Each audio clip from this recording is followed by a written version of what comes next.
Sekjen PD Perjuangan Mas Hasto Kristianto bilang kami banyak bertemu dengan pakar IT yang menemukan persoalan yang sangat fundamental. Iya. Misalnya dimasukkan suatu algoritma untuk ngelok perolehan Ganjar itu hanya maksimum 17%. Nah. Iya. Ya itu kan imajinasi lagi. Imajinasi sebenarnya bukan imajinasi ya. Menurut saya sih ilusi. Masa Mas Hasto dokter level Mas Hasto pertahanan masa imajinasi itu gimana? Saya juga heran di Sekjen partai ruling party. Jadi ada dua penjelasan sih begini. Kalau penjelasan psikologi ya, orang mau pendidikannya apapun, ketika antara harapan dengan realita itu tidak ketemu, harapan dan realita tidak ketemu, itu reaksinya bisa sangat beragam loh.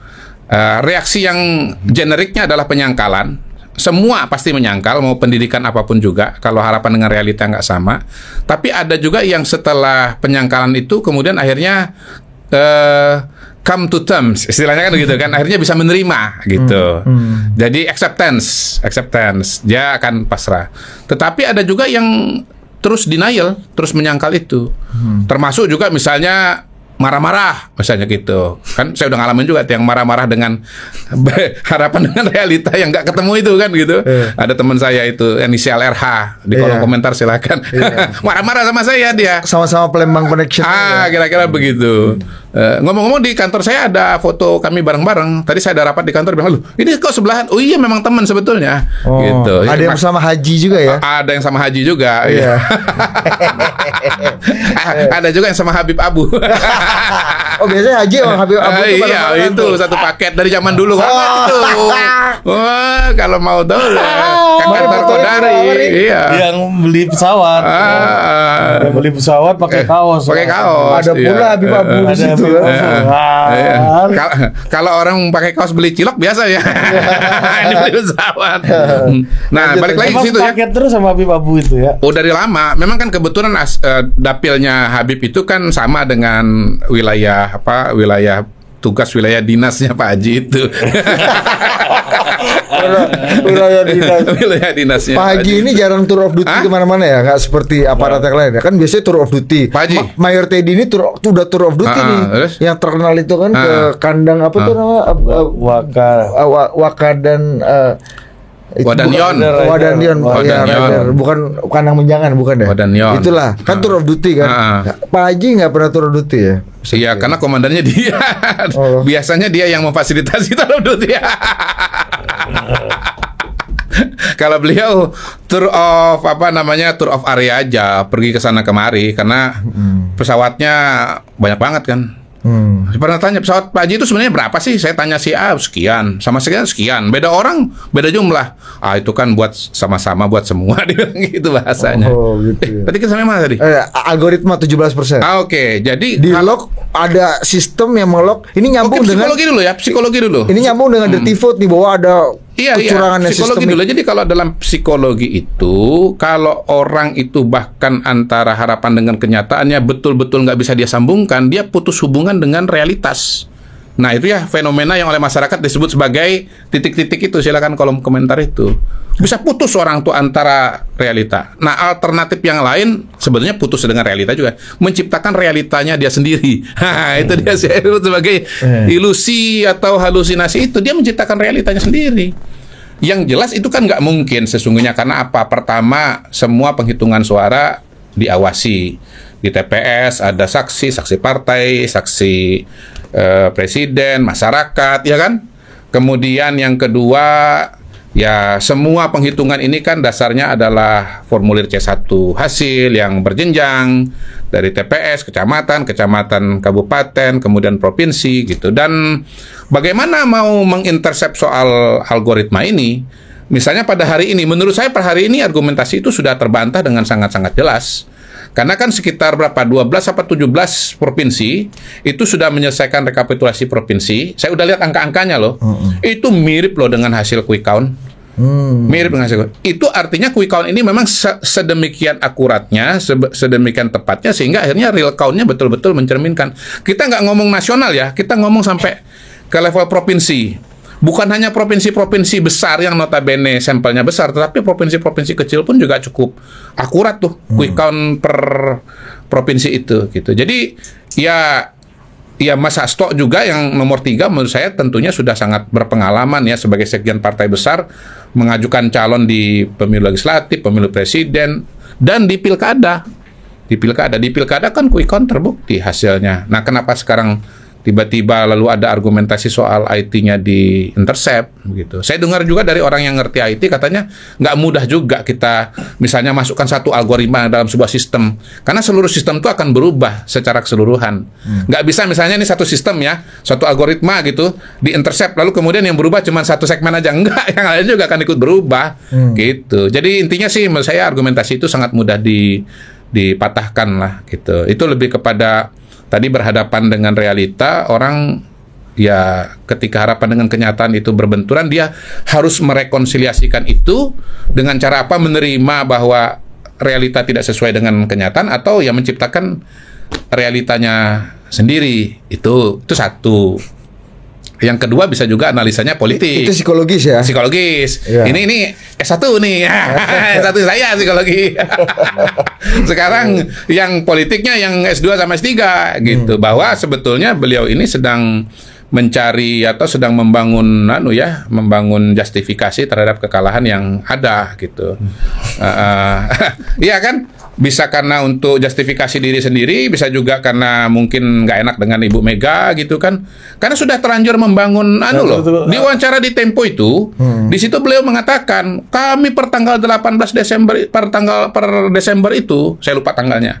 Karena tadi bacanya cepat-cepat aja. Tempo terbaru. Oh, itu. Kalau yang penasaran silakan baca dengan wawancara dengan Mas Hasto. Di situ dikatakan itu sudah mendekati itu gitu loh. Nah, saya ingat dengan Mas Andi Wijayanto yang mengeluarkan hasil riset ya, saya sebut riset bukan survei. Di situ risetnya mereka teman Andi Wijayanto dan kawan-kawan itu menunjukkan bahwa Prabowo Gibran 41, kemudian Ganjar Mahfud 37, Anies Muhaimin saya lupa 21 apa 24 gitu. Jadi intinya jauh selisihnya. Nah, waktu itu kan tuh mengejutkan saya juga. Kebetulan aja jadi Mas Andi tuh nggak saya tantang karena teman baik sih, orangnya baik sih. Kalau EF saya tantang, Ahok juga saya tantang. Kalau Andi saya nggak tantang taruhan, nggak, karena baik banget orangnya sih. Gitu. Mas Hasto nggak ditantang? Mas Hasto nggak juga karena baik juga. Nah, waktu itu sebetulnya secara metodologi itu saya belum pernah ketemu tuh di kampus dimanapun bagaimana data survei konvensional digabungkan dengan FGD di 31 kota, lalu katanya ditriangulasi atau dikombinasikan dengan analisis media sosial. Istilahnya tuh prediktif apa gitu, tapi kayaknya saya baca itu analisis media sosial. Itu betul-betul nggak pernah terbayang buat saya FGD itu bisa diangkakan jadi persentase kayak survei gitu. Jadi ceritanya ini survei konvensional itu mau ditandingkan dengan riset triangulasi gitu, riset terkini lah. Yang lebih komprehensif ya. Mungkin barangkali begitu, atau mencari cara supaya angkanya agak-agak dekat. Jadi mungkin ini temuan baru dalam psikologi bahwa kalau harapan dengan kenyataan tidak sesuai itu menciptakan metodologi baru. Nah, dalam kasus Mas Ep kan dia mengatakan begini, survei 1.200 nggak selesai, dia bilang nggak bisa diandalkan. Maka dia survei 1.200 dikalikan 32 provinsi, 32 provinsi yang jumlahnya itu berapa, 38.000 responden kalau tidak salah. Itu kita juga pernah bahas, ngapain yang 1.200 sudah terbukti berkali-kali akurat lalu kemudian dibikin jadi 38.000. Ngapain yang 1.200 nasional udah cukup, harus bikin 1.200 di tiap provinsi gitu. Nah, ya kita kan nggak bisa bahas lebih jauh ya karena angkanya nggak dipublikasikan loh sama Mas Ep. Ya. Nggak dipublikasikan. Masa sih? Enggak ya? Enggak, saya nggak pernah ketemu angka publikasi. Dia cuma mengatakan begini, dengan riset dia itu, dia yakin bahwa ini akan dua putaran gitu. Dan dia mengatakan bahwa mayoritas responden itu sebetulnya belum menentukan pilihan. Karena dia melihat bahwa yang pemilih lemah atau weak voters itu gitu ya, kan pemilih itu ada yang sudah memilih, ada yang belum memutuskan atau belum memilih. Yep. Nah, yang belum memilih kan waktu itu kalau di berbagai lembaga kan tinggal 10%, 7%, 5% gitu. Nah, kalau dia sementara yang sudah memilih itu ada strong voters, ada weak voters. Nah, dia melihat yang weak ini sebagai orang-orang yang akan berubah pilihan. Nah, saya waktu itu berargumentasi bahwa yang weak ini sebetulnya kecenderungannya akan tetap dengan pilihan dia semula. selama tidak ada variabel-variabel perubahan yang besar. Nah, waktu itu kita bahas juga perubahan yang besar itu saya tidak melihat. Ingat nggak saya ngomong? Ya. Saya nggak melihat ada perubahan yang besar. Termasuk inovasi-inovasi Mas Anies misalnya, desak Anies gitu kan. Itu menurut saya tidak menciptakan perubahan yang besar karena yang tertarik atau bisa dipenetrasi oleh program desak Anies itu sangat sedikit. Dan notabene sebetulnya kalangan yang memang dukungannya tuh barangkali tidak kepada Prabowo dan Gibran gitu. Jadi ya karena tidak ada variabel yang besar yang mempengaruhi, maka yang weak voters ini karena dia sudah punya lajur ya, sudah punya trajektori, dia akan ujungnya akan tetap kepada pilihan semula. Jadi Mas Ep saya ingat betul kok dia mengatakan ini nanti tanggal 14 Februari semua akan terkejut. Dia bilang gitu kan. Jangan-jangan yang lolos itu putaran. Ya terkejut itu maksudnya yang ngomong sekali putaran kayak saya ini akan terkejut karena ada dua putaran. Bahkan dia bilang jangan-jangan yang lolos ke putaran kedua adalah 01 sama 03 gitu. Mas Ganjar juga ngomong gitu kan? Gitu ya? Iya. Nggak tahu saya. Yang jelas adalah wawancara siapa ya? Oh gitu? Iya ada. Oh iya benar. Saya ikut. Saya ingat betul. Ya nyatanya kan yang terkejut 2 kali kan beliau kan. Oh diwawancara sama Bang Karni. Bang Karni ya. Nah, ternyata yang terkejut kan 2 kali beliau kan. Pertama sekali putaran, yang kedua ya 01, 03 nggak lolos. Yang menang adalah 02 gitu. Jadi ya balik lagi ternyata ya kalau realita dengan harapan itu tidak sesuai, temukanlah metodologi baru. Ini aku tambahin lagi biar agak tuntas sih dengan Mas Hasto ya. Ini di bisnisindonesia.com ya. Hasto mengaku pakar teknologi informasi telah menemukan bukti bahwa aplikasi sistem informasi rekapitulasi atau Sirekap milik KPU sudah diintersep oleh kekuatan besar. Tujuan untuk mengutak-atik tampilan perolehan suara partai politik ataupun pasangan calon presiden wakil presiden. Hasto mencontohkan suara PDI, P3, Perindo dan Hanura dikecil-kecilkan dalam Sirekap. Keempat partai politik itu sendiri mendukung Ganjar Mahfud dalam ajang Pilpres.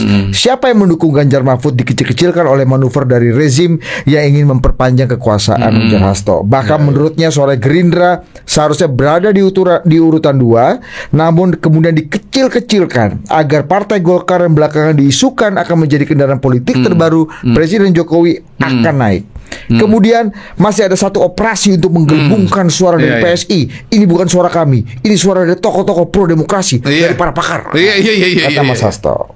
Gitu. Jadi intinya judulnya Hasto buka-bukaan suara PDIP dan Gerindra dikecilkan agar Golkar dan PSI naik. Nah, kalau dikecilkan menurut saya sih PDI-nya nggak menang gitu.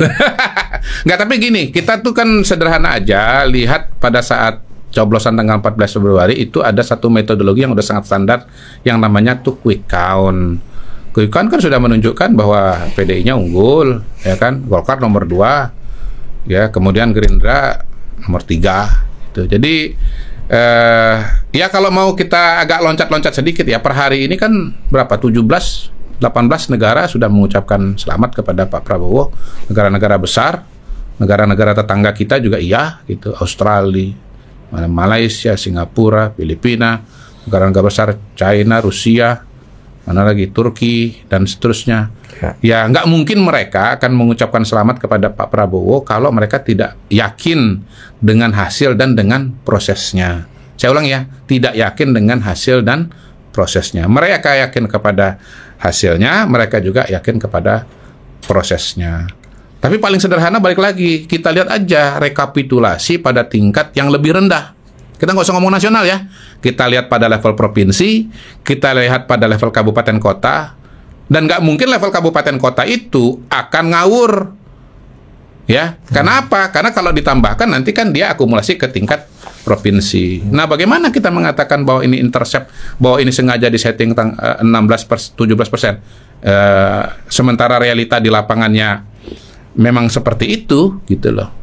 Ini malah yang meninggi-ninggikan angka ini malah Mas Hasto loh. Angkanya Ganjar Mahfud tuh 16 loh, bukan 17. Mas Hasto ini yang jelas-jelas telah meninggi-ninggikan angka ini, ngutak-atik angka ini 16 kok. Ini galaknya pura-pura tadi. Dramaturgi Mas Hasto ya. Ya, tapi soal Supaya partai total. ya, Kalau enggak namanya bukan total politik, separuh politik. soal partai tadi gimana Mas Sergio? Jadi bukan hanya apa namanya manipulasinya bukan hanya untuk Pilpres tapi juga untuk partai. Iya, Karena suara-suaranya partai-partai yang Ganjar Mahfud dikecilkan, Golkar katanya Begini ada di gelonggongkan. Kita kalau mau ngomong hasil itu, udahlah kita nggak usah ngomong sirekap deh. Kita ngomong hasil manual aja sudah, ya. Hasil manual aja. Karena kalau sirekap ini kan pro kontranya kan banyak. Menurut saya kalau kita bicara evaluasi, memang salah satu kelemahan pemilu tahun sekarang ini itu adalah hitung manual yang disebut sebagai sirekap ini. Kenapa saya sebut sebagai kelemahan? Pertama, kok bisa terjadi kesalahan yang kesalahan pindai ya. OCR itu mesin yang membaca hasil potret C1 hasil itu begitu muncul jadi angkanya bisa berubah tuh dan harus dikoreksi secara manual.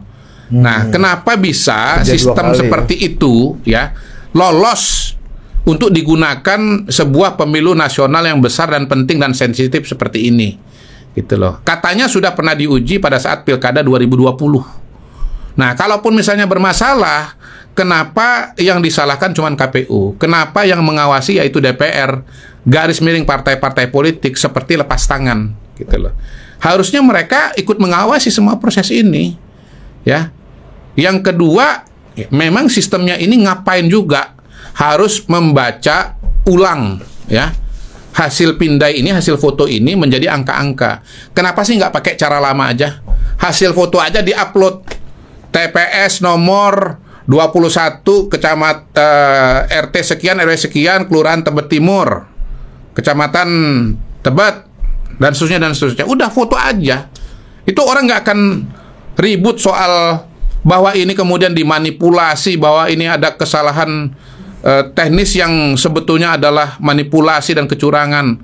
Angka ratusan per TPS jadi ribuan, jadi jutaan. Itu kan udah nggak masuk akal. Jadi menurut saya sih ke depan ya lebih baik ya OCR ini nggak usah, OCR ini udah nggak usah dipakai lagi lah. Pokoknya foto aja sudah. Soal burem nggak burem itu ya urusan nanti lah. Aku yakin lah 5 tahun lagi teknologi udah makin canggih. HP Cina yang dulu istilahnya dianggap jelek kan pixelnya sekarang juga udah bagus. Intinya ruang-ruang di mana kontroversi itu bisa tercipta itu dihilangkan, dibuang gitu loh. Tapi saya secara prinsip masih percaya bahwa hitungan elektronik itu sebenarnya sangat berguna untuk kita melakukan kontrol ya. Kita ini kan bagaimana mungkin bisa ngecek TPS yang ujungnya jauh dari Indonesia. Minimal begini, minimal untuk mereka yang melakukan quick count, hasil elektronik itu bisa dipakai untuk kontrol terhadap relawan di lapangan. Second opinion. Oh iya, jadi kan relawan itu kan melaporkan. Kalau hasil quick count-nya misalnya agak terasa aneh, itu bisa dicek secara manual. Kan kalau cuman berapa, 2.000, 3.000 TPS kan bisa dicek manual gitu loh. Iya. Ini TPS yang jadi sampel itu kan sangat precise, sangat detail alamatnya. Pasti itu, nomor TPS-nya itu jelas.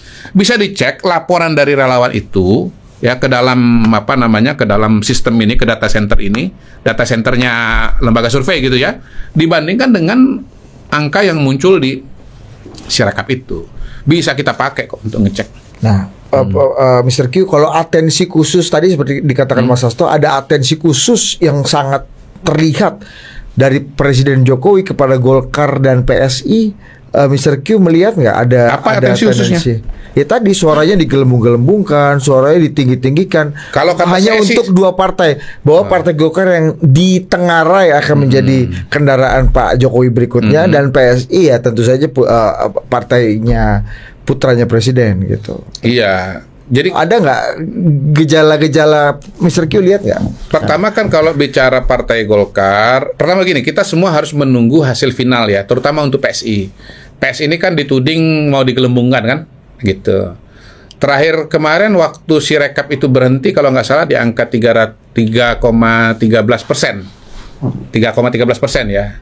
Nah, saya dengar dari teman-teman lembaga survei yang melakukan quick count, angka 3,13 itu sebetulnya masih dalam margin of error-nya ini quick count. Quick count itu kan nanti nggak persis banget tuh. Nggak persis banget tuh. Di Pilpres juga begitu. Bu ada selisih 0, berapa gitu, ada tuh selisih-selisihnya. Nah, kalau dia tembus 4%, ya boleh tuh. Ya, kalau dia di atas margin of error, boleh tuh istilahnya dikejar. Tapi kalau masih dalam margin of error, menurut saya sih harus diterima. Gitu. Nah, mengenai Partai Golkar, kenapa kemudian bisa nomor 2? Ya, penjelasannya bisa macam-macam. Pertama, misalnya kalau saya ngelihat Partai Golkar berkampanye secara sistematis buat Pak Jokowi. Tapi buat saya pribadi, mungkin yang lebih bisa menjelaskan adalah sebetulnya pemilih Partai Golkar itu segmentasinya itu dekat dengan segmentasi Prabowo Subianto. Iya.